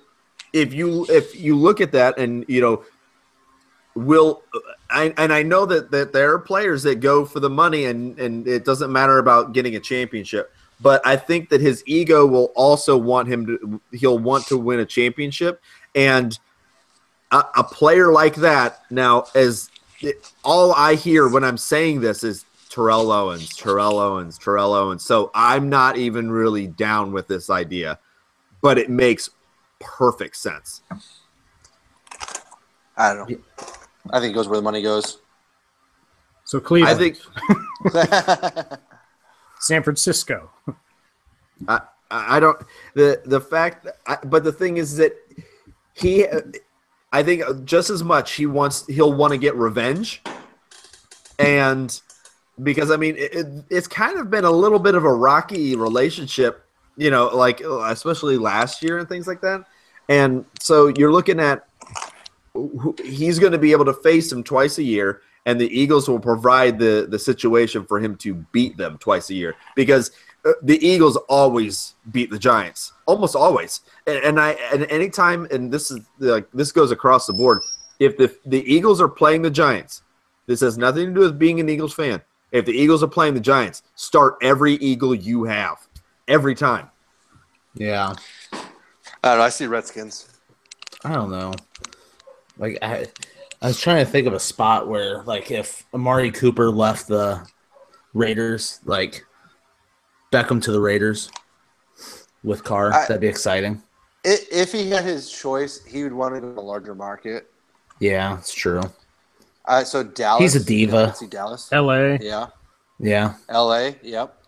Dallas won't be able. Dallas can't pay him. Dallas can't pay him. Like right off the bat, I'm throwing that whole idea out because Dallas has such a cap issue. There's no way that they can pay him. There's absolutely no way. They got Dez too. That wouldn't be a great situation. No, that'd be terrible. But okay, so that's what we do with Beckham. Drop him if you're in redraft and trade him. I mean, I would say that if you can find somebody that is just completely lost their mind that wants to trade you, I don't know, Amari Cooper, then I think you try to make that happen. Jump all over that. All over it. Other than that, is there any, like, do you want to own any Giants right now? I kind of like Evan Ingram right now. I know he had a terrible week last week. He had like one target or something, zero catches, but he's been a pretty consistent tight end, especially for a rookie rookie tight ends usually don't do too well, but I think he gains more targets. He's very talented. He could get 8 targets a game and have, 5 to 8 catches a game. But I think Sterling Shepard is the obvious pick, but I just don't see him as a number 1 wide receiver. So I don't know. No one this week. They're playing Denver, so no one this week. Yeah, no one this week. Oh, man, start the Denver Broncos DST. God, all day. They're going to annihilate them. I'm changing that in my DraftKings right now. Oh, God, I didn't even think about all that. That's going to be bad. Okay, well, do you guys want to talk some more, like, buy lows? Do you have any new guys that you've added to the list since we've talked last time? I have Amari Cooper on there, which... Well, we talked about him last week, and then just this past Sunday, he was terrible. 1 catch, 8 yards. He's probably lower than last week. You know I know. What I mean? Yeah, he got even You could probably get him for week. nothing, like injured Odell Beckham. Right. Yeah. Yep. I mean, last week we were saying, you weren't here, Romine, but we were saying basically, we want to own Amari Cooper. Don't drop him. You may have to stash him on your bench. You might not start him, but you should own him at least. I listened to it. So it was me. Are we still in the same agreement? Like, you should still own him. You shouldn't drop him. Don't drop him. He's too talented not to. You see what he's done in the past. Something's going on this year, but just sit tight with him. Especially in Dynasty. Unless you're in like an 8-team league, you definitely have somebody worse on your bench. You know what I mean? Like you got somebody that you could drop over him. Can I just real quick play devil's advocate on this? Wasn't there some weird stat about like his performances not being very good? About his drops, I think. Oh, was it? I just remember some narrative this year about he's had like 7 drops through 5 games or something. He had like 6 drops all of last year. No, I'm talking about like there was some stat line that I saw about him, and I can't remember what it was, but it basically kind of said that he was almost mediocre, and like I can't remember what it was. I'm totally blanking, but I mean, if you're a guy that wants to buy low on him, like who are you giving up so that you get the correct, like you're still getting value out of it? Maybe who are you giving up? Like someone that's some like maybe a wide receiver 5 normally that is actually outproducing his draft value. Like who? I'm trying to think of names. How about like Adam Thielen? Actually, it was the first name that popped in my head right before you said it too. But Adam Thielen would be a great one. Yeah. What about? Would you trade Sterling Shepard right now for him? If you could get that. Yeah, I mean, that'd be great, but I don't know who would go for that. If I'm the owner, somebody dumb. Well, I mean, somebody stupid. It may be actually, or you may want to wait a week to see if Sterling Shepard like actually does produce in his new role, and then try to. Or he completely falls on his face and loses all trade value. What about Chris Hogan? I hope. How do you guys feel about Chris Hogan? I like Chris Hogan actually. Like he's just playing so well, especially with Edelman out. Like I just feel like he's like a combination role of. Oh, he's like a Gronk and Edelman combined, but just like a tier under. He's playing the Edelman role, and he's actually bigger than Edelman. He actually, I think, has the most touchdown targets in the league. Doesn't surprise me. So I mean. That holds a lot of value. I am a Chris Hogan owner, so you guys think I'm going to be biased, but I mean, you are. Somebody having that many touchdown targets, that's huge upside. That's huge value to a wide receiver. So I don't know. What do you own, Chris Hogan? Yes. Yeah, of course. I'd rather have Chris Hogan than Brandon Cooks right now. I'll throw that out there. You know who I want to? Well, yeah, I absolutely agree. Honestly, like I've never been a Brandon Cooks fan, so we know. I would like to look at somebody that I'd like to sell right now, and honestly, I want to sell Will Fuller. Yeah, and the reason being is that if he was the number 1 on a team, I'd be like, okay, well, this is great. Like you have a number 1, but you can't keep up that stat line. 2 touchdowns in 2 weeks, or 2 touchdowns each of the last 2 weeks, especially when you've got Hopkins on the other side there. I also think that he's at a little bit of an injury risk. Sell him high. Try to get something out. Try to get a running back if you've been decimated by some injuries. Because there's been a lot. There's a lot of injuries going on. And honestly, there's just been kind of some bad play by running backs, to be completely honest. Can I play like the other side of that? Like, yeah, we've seen two wide receivers play like the number 1s, like Denver situation. Not necessarily this year, but in the years past. Do you think it could be that similar to that, or do you think not at all? Well, here's the thing: is that they usually didn't hit at the same time, and that's what I mean. Is that it's not a situation like with Pittsburgh where Antonio Brown is the main guy and he's going to get that. Like it's going to be a situation where Fuller could go over 100 yards and get 2 touchdowns, and next week a catch for 10 yards because Hopkins got hot. Like they'll play the hot hand, and that could be 1 quarter. Where you start out and it's like 3 for 65 yards from Fuller, and you're like, oh man, that's fantastic. And then he ends up with 1 more catch and ends with 75 yards because Hopkins got hot. that's the kind of thing that you have to worry about with those two dominant wide receiving threats, is that there's no way to guarantee you're going to get over 100 yards with both guys. That's not logical to think that that's going to happen week in and week out. So even with Will Fuller, I know Deshaun Watson's throwing him the ball. Who would you rather have rest of season, Deshaun Watson or Carson Wentz? Carson Wentz. There's no reason for me to answer this question. Yeah, why? Is that like a for real question?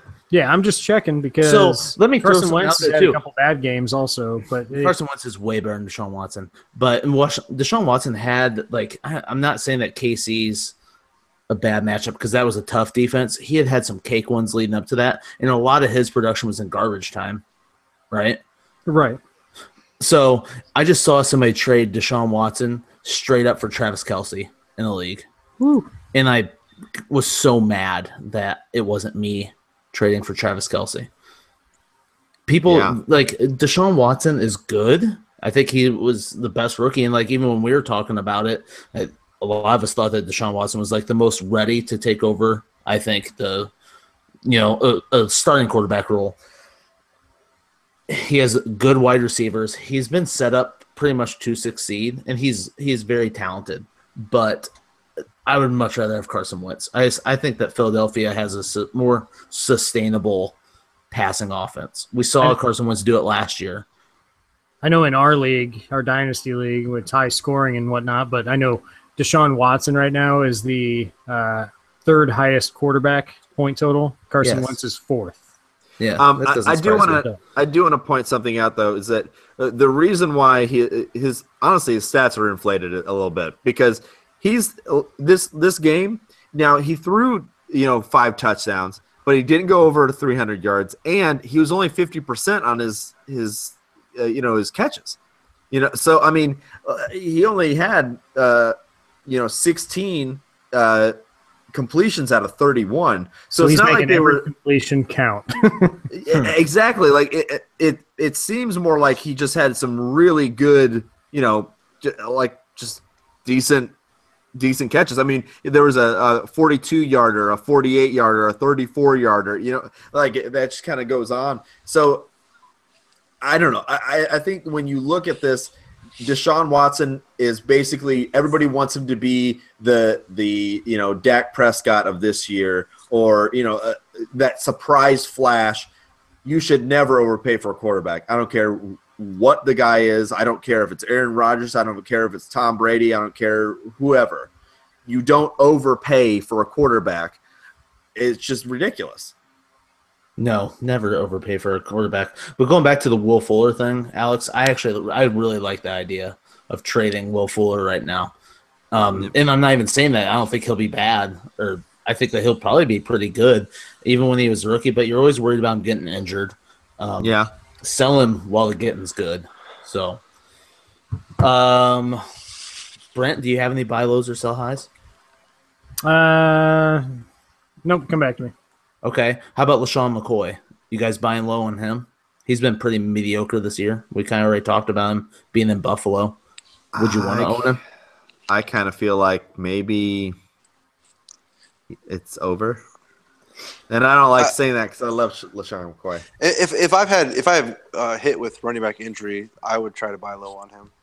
Yeah, because I don't have much to trade if I have my top guys out. Because if I don't have LaShawn McCoy, because LaShawn McCoy was going in the first round, I try to buy low on him. If I like I said, maybe I had Dalvin Cook and David Johnson or something like that. I would buy low on him. I know I own him in our dynasty league, but I would not be looking to sell him. Right? Wow. Whoa. Right. We hadn't gotten that disturbance yet. So Mike, we everything's good. got Everything's Mike good. Vick over there dogfighting. Yep. Trying to make some money. I got a baby coming. Yeah, that's true. Right now, it's here. It's coming here soon. Yeah. Perfect. But I'm doing the podcast instead. Yep. Hey, priorities. How about you, VC? You got anybody that you're eyeballing out there? Come back to me on that one. Jesus, is What anybody are you- having What are you guys doing about the Green Bay running back situation? there? I don't want anything about it. I don't want anything to do with it. Really? Because Aaron I could Jones. see it going one of three ways. Yeah. Like, it really could. What three Like- ways? Lay 'em out Ty there. Montgomery, Jamal Yep. Charles, Aaron Jones. All three guys are potentially Jamal the starting Charles? Jamal running Charles? Jamal Charles? Jamal went for- Charles? Is that what I said? Wow. Yeah, Jamal that's what he said. Charles. Yeah. Well, that'd be Trade news to me. alert. Trade Jamal alert. What- Williams. Sorry, Jamal Williams. One of 4 ways. I don't know. Jamal Williams or Jamal Charles gets traded. I think I don't know, man. I just think Aaron Jones is probably the best. That like true running back out of that group.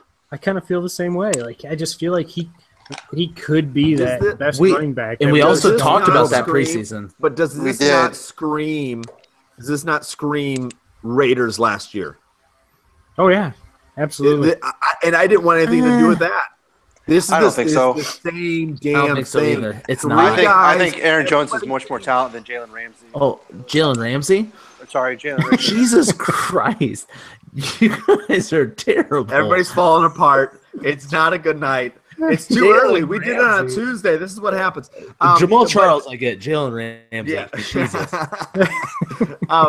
But here I mean, I don't know these guys are. They're kind of drafted around the same time. There's all this hype on the second guy, like, oh, he's the best all around, like he's so good, like he's going to do all these things, and then the other guy seems like more of a home run hitter and might be a little bit better, and so then you're looking at that, but then that means that three guys are getting the ball. Like, I don't want anything to do with it. It is at don't the think end they of have the a- year.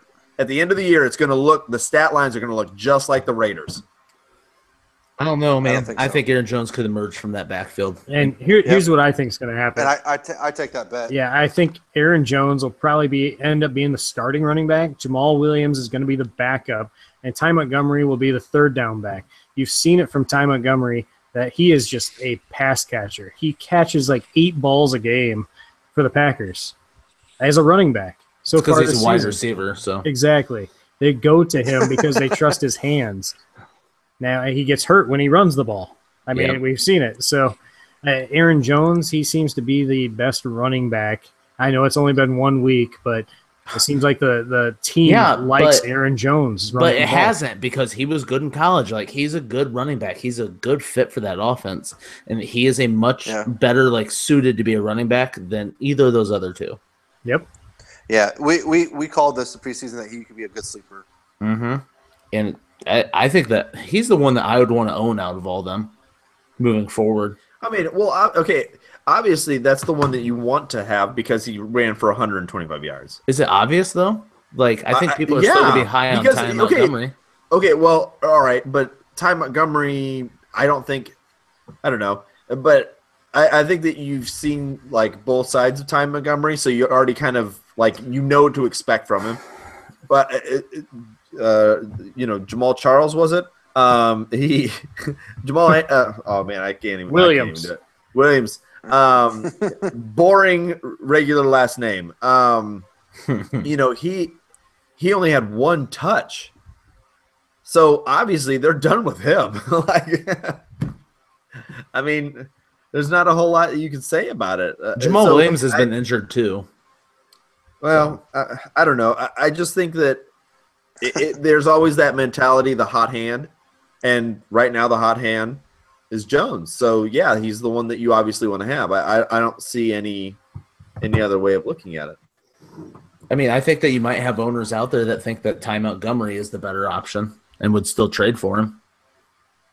And I'd be That is a dumb player that I would love to take advantage of. well. There's a lot of dumb people out there. Clearly, There is. Yeah, we've talked about. yeah, we've talked about him. We know all about it. Oh, I don't know. Would you guys buy low on the Tennessee running back? Either Well, one of them? maybe Derrick Henry. As a person in this situation, I don't want anything to do with Tennessee until they have won.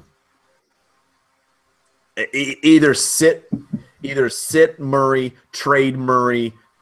I mean, I don't ever want like a player to get injured, but or if there was an injury to Murray, or same thing on the other side, if something happened to Derrick Henry, I think that Murray looks weird. Like, but at the same time, Henry's not doing a lot, and so I don't know if it's just you need somebody that is just consistently going, and then finally can break off a few runs, because that's what happened with Murray when he had that 75-yard touchdown. But I don't want anything to do with them, and that's what I have. Yeah, but like even for Dynasty? Well, Dynasty, I definitely want Henry. I don't want anything to do with Murray. How much value do you think Henry has? Do you think his value has gone down now? All I can tell you is that the person that take this with a grain of salt, the person that traded to get a guy that's on IR for a guy that is basically the same player has been bugging me incessantly about getting Derrick Henry. Yeah. So take it for what that's worth, but not much. What about Jordan Howard? He's kind of scaring me a little bit. He makes me nervous, but yeah, he's very talented. He had that 40-yard touchdown run that came back on that holding call by stupid Marcus Wheaton. I was so mad. I mean, if they would have had that touchdown, he would have had a great day, because he went for 76 yards. Oh, he's good. Don't get me wrong. It's just Chicago is scary. You don't think with Trubisky it gives him hope? Yes, because it does. Trubisky looked good. I think that John Fox is a terrible coach. And I think he looked drunk on the sidelines. It wouldn't have surprised me if he was drunk. It literally, like, he was smiling at players, like it was weird. He looked unshaven. He was probably sniffing that white powder that the Dolphins. He doesn't play for the Dolphins. I'm saying he probably was with him though. Seriously, he looks like an alcoholic, and I feel terrible saying it, but but for real though, like if Trubisky gives him hope, would Howard be considered a good buy low candidate? Because I mean, he's putting up mediocre numbers, so like people are like, oh, he doesn't get that much value. Okay, but here's my issue with it is that, you know, does he give him hope? Yes, he only put up 128 yards. That Minnesota defense. But hold on. And hold on. And I'm not necessarily saying that means that he is bad. However, he was under 50%, and he has no wide receivers. He doesn't have real wide receivers. I mean, he has wide receiver threes all over the place. And so Kendall Wright. Kendall Wright is a number 3. Honestly, Zach Miller is probably the best receiver on that team right now. Yes. Alex, but he's not going to put up first quarter. Oh. Odell Beckham? Chicago? Yes. That would be huge. Big market? That would be so gross. Yeah. That's a great idea. That is actually. Because Trubisky looked good in the first quarter. Yes, he looked good. He could run and throw out of the pocket, like on the move. He was actually very accurate with it. He said, 50%, but those, you know how many balls that his wide receivers dropped? There were so many penalties too.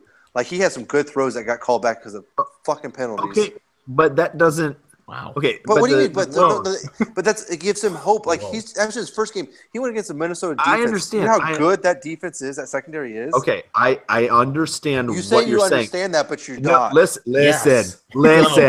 No. I agree with you that Trubisky is decent. What I'm saying is the team is so bad. They don't have wide receivers. He could be, you know, the next Aaron Rodgers, but with that receiving core, he's not going to get anywhere. And so they're going to have to get something in the offseason. And if in Dynasty, I'd pick him up, I'd stash him. I would not pick him up in redraft leagues. There is no reason to own him. He's probably not going to crack more than 200, 250 yards this season. I bet you he does. I don't think that I'm not going to make an official bet on that because it's completely possible that he could go over.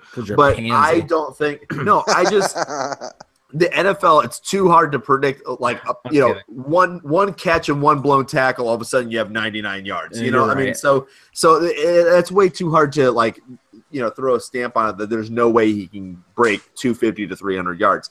But what I'm saying is that he just doesn't have the personnel around him. He has a good running game, maybe even a great running game with the two running backs that they've got, but they just have such bare bones running wide receivers that can't make things happen. It's a waste because they have such a good offensive line too. Yeah. Yes. You know who they should trade for? They should trade for Alshon Jeffrey back. He knows the system. Do you want yet another player that is injury prone? I mean, obviously, is Kevin White on that team next year? No. Is he on the team now? Like, does anybody really know? Does Kevin White exist? Is Kevin White a real person? Kevin White is a real person. He has played a couple of games in his career. He will not be on the Bears. I think they in the offseason they do make some moves for wide receivers. But like I said, that offense is better than you think. But you're completely right. The wide receivers are giving him no help because of all the penalties that happen, all the drop balls. Yes, but I think that gives this offense hope. And if it gives the defense pause not to stack the box, that's good for Jordan Howard. But I think that right now his main attraction is that he has the ability to run, right? Like he has the ability to take off. He can throw on the run, though. He can throw on the run.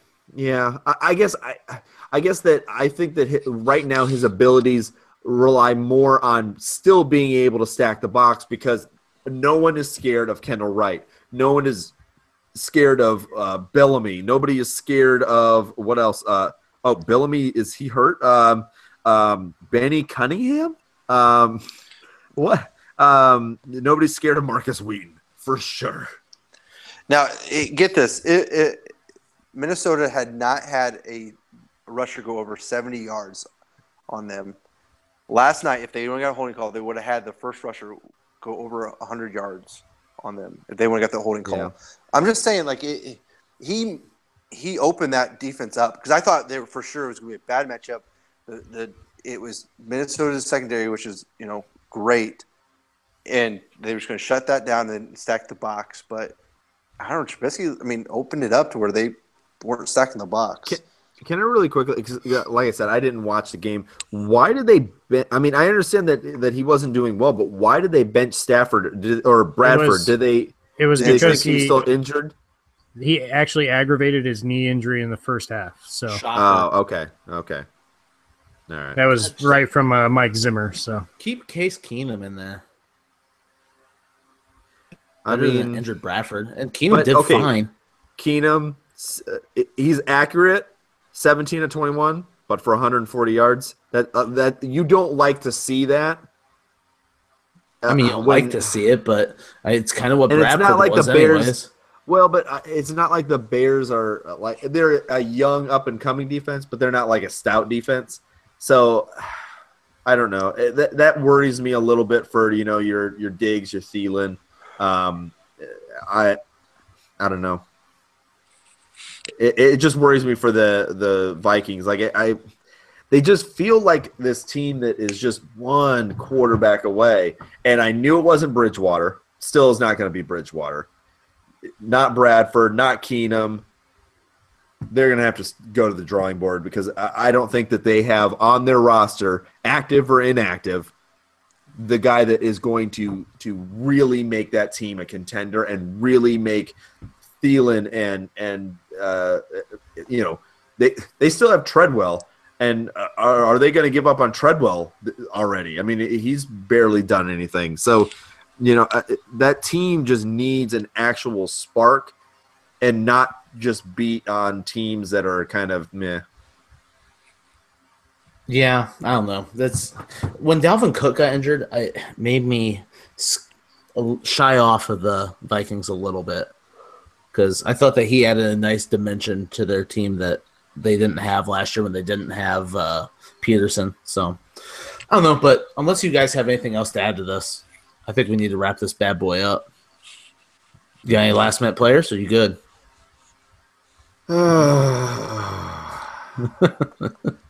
I'm good. Perfect. All right. Well, thanks for stopping out and listening. Hop on Twitter, follow us, 4 Horsemen Pod. It's the number 4 Horsemen Pod. Send us emails. It's 4horsemenpod@gmail.com. Always on there. Next week, we'll have some more great info. We're getting there. It's already week, 6 now? It's crazy. This NFL season is going way too fast. So get out there, make your trades while you can. Take advantage of all those idiots. We'll talk to you next week. Peace.